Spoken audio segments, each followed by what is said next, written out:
So we will start with the first question from Lena. And she says, hi, Dr. Fuhrman. I have a question about your height and weight chart. It seems rather strict compared to the other ones I've seen, with the possible exception of Dr. Walter Kempner's, which is actually stricter. But my question is this: should our weight be calculated on how tall we are or how tall we should be?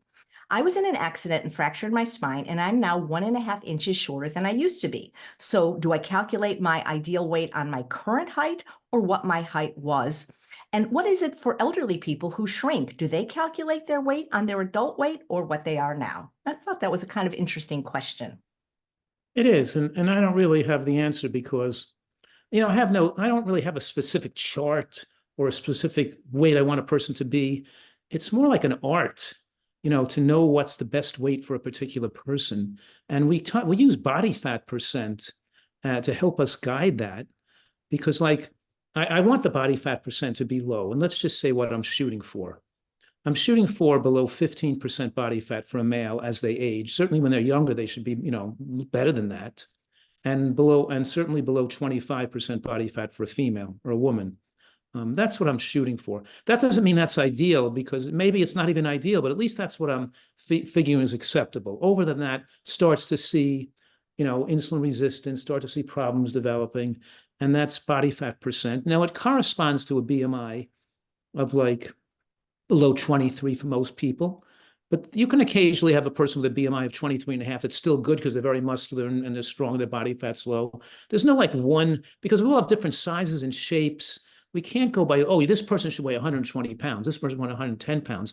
It's very individualized, how big their bones are, So the answer is, I don't know precisely, but I want you to become the best scientist artist in taking care of yourself.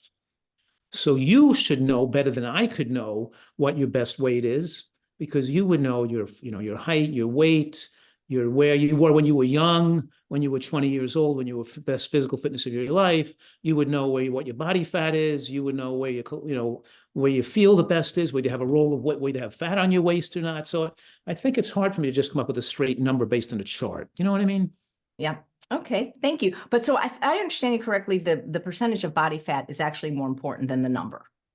Yes. And for example, my body fat at age 70 is about 11% body fat.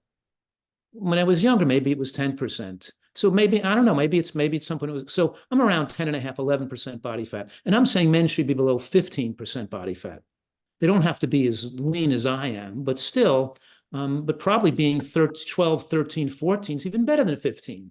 You know what I mean? Same thing with a woman. Women, we want to below 25, but maybe being 23 or 24 is even better than being below 25. But at least try to get to your body fat, strive to get your body fat below 25. And of course, people could be angry at me for that, but my niche is to be like this longevity nut, this health nut, who wants to tell people what's ideal for them.